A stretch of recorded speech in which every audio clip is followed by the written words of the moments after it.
What's up, guys? I'm bringing the motorhome back to park it for a little while. The wife's coming to get me, and I'm gonna go ahead and do a long time no start, first start. You want to call it that? On Levi. We're gonna see how well, after not running for a month, see how well this Ohio sales truck starts up after sitting for a month. So the truck that everybody said I was a fool to buy, all that good stuff.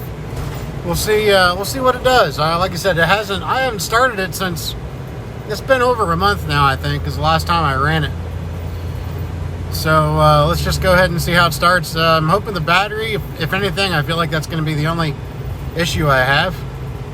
But I did shut the batteries off before I parked it, including my inverter and everything, the refrigerator, everything. But yeah, this thing right here, guys, like I said, we're home now. And on that trip, we left to go on this trip in the motorhome with 19,000 miles on the odometer of the motorhome. And as you can see, when I opened it up,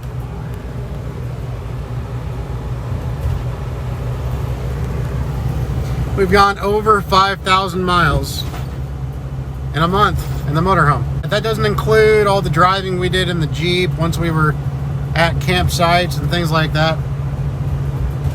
So yeah, it was a pretty good time. But anyway, the wife has the motorhome all cleaned out, as you can maybe see.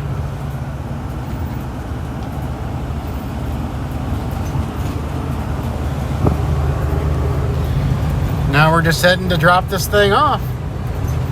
Who knows when we'll use it next, but it was good to us.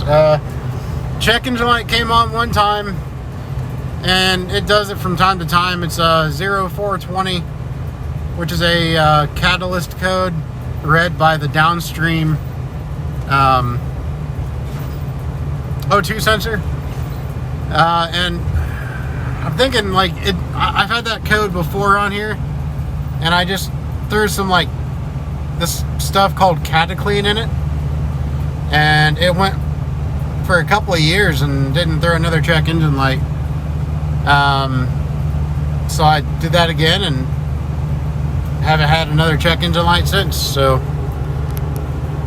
yeah, seems to be all right. Like I said, it's just, you know, it's pretty hard on this thing, pulling a 4,800 pound Jeep, close to 5,000 pounds, with all the gear and everything on the Jeep. Plus I had a ton of tools in the Jeep just in case, going up and down all those mountains out west, and the elevation changes and things like that.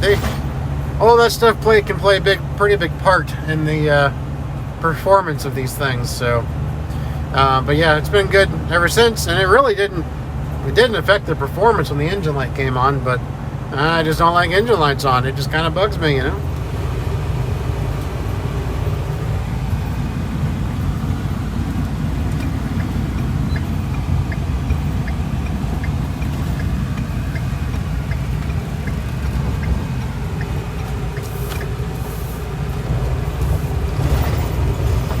Well, she's still there. That's a good thing.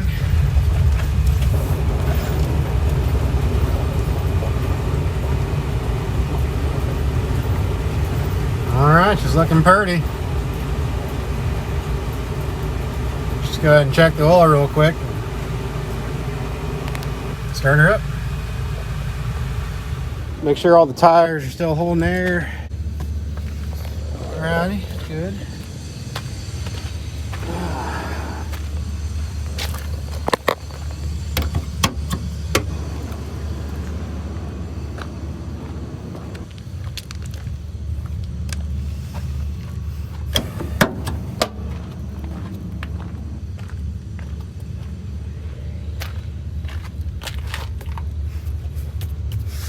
All tires still have air. That's a good sign.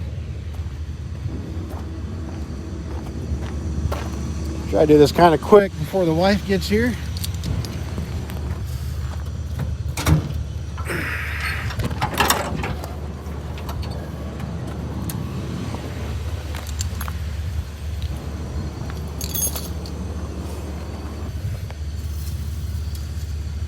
Oh yeah, she's still full on oil. Awesome. Looks good.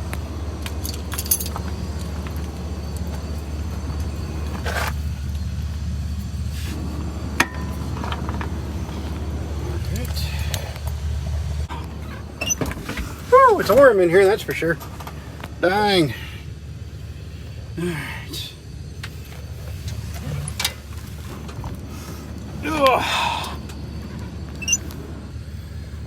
Get her going.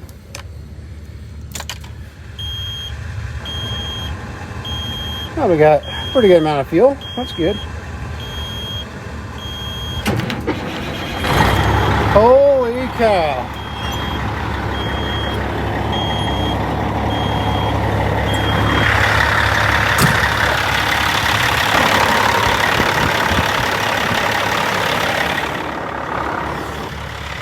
After not being run for over a month, she fired right up.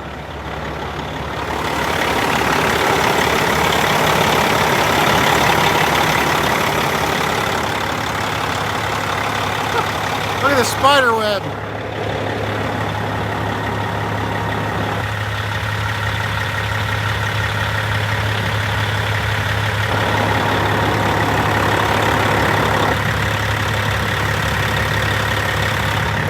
Kind of hard to see.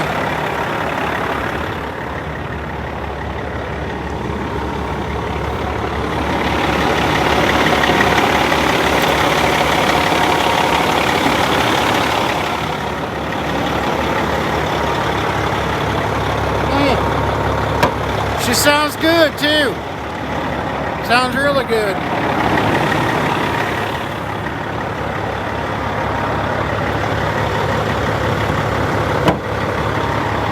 I'm gonna leave her run for a minute while I go park the motorhome.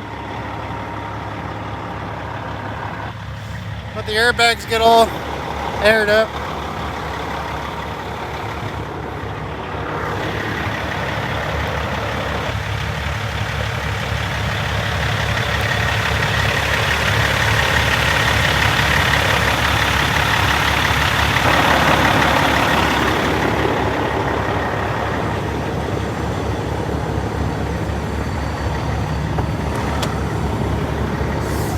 I'm impressed.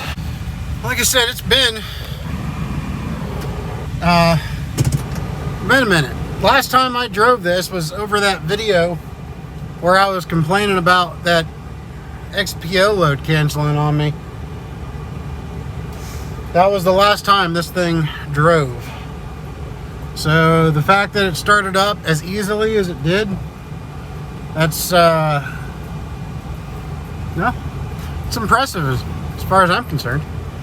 All right, let's go get this thing parked and wait on the wife, and we'll come back and we'll shut her off and we'll get on the road tomorrow. It's now Sunday and I've got a couple loads booked.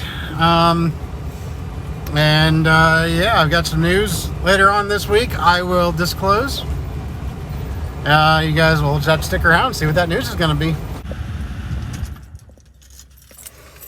Okay. I gotta make a gripe though about these motorhomes. That, let me just go back there.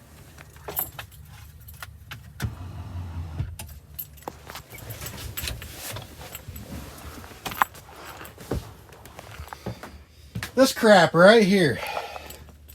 Look how it's peeling. I mean, this motorhome, granted it's a 2012, but we bought this thing in 2019 or 18. 19 maybe. It had 5,000 miles on the motorhome. 5,000 miles. And it was already starting to do that. And by about 10,000 miles, it was this. These are expensive machines. And it's really annoying. Let me just look at this. It's all over this. It's on this one. It's on the seat, which we had a seat cover, but it's all torn up now. It's ridiculous. You pay the kind of money you pay for one of these things, and they skimp on stuff like that. I mean, it doesn't make any sense.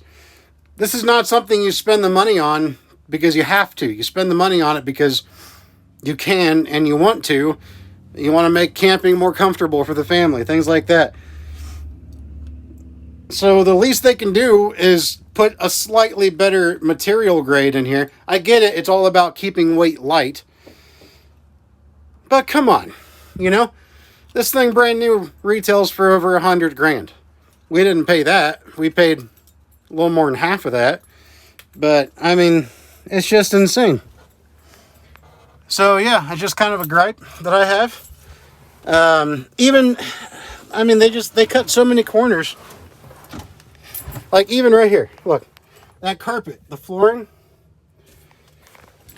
One would think that if you're going to spend $100,000 plus on a toy, that they could put the sound deadening and insulation between the carpet and the hot metal floor.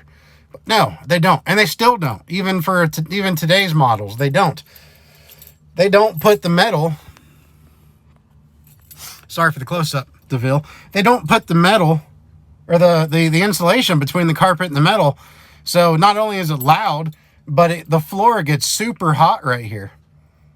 And, you know, if you're in your bare feet, like if, you know, my wife's in the passenger seat and I'm driving and she's in her bare feet and she goes to the back, you know, damn near burns her feet on the carpet. It's just it's unnecessary. It's such a cheap thing that they skimped on. You know, it would not add that much to the retail to just add that. If somebody's already going to spend 100 grand, what's another $30 for a sheet of sound deadening insulation? It just doesn't make sense. But anyways, I'm going to go ahead and get off here, guys. It's a quick video just for an update. I know I uploaded the video of the Jeep and everything. I'd made that video like a week ago. But anyways, like I said, tomorrow I'll be back on the road. And y'all have a good one out there. Be safe and keep surviving to thrive. And we will talk at you guys later. Like I said, stay tuned. I'll let you know what my news is for later this week. And we'll talk to you guys in another video. See ya.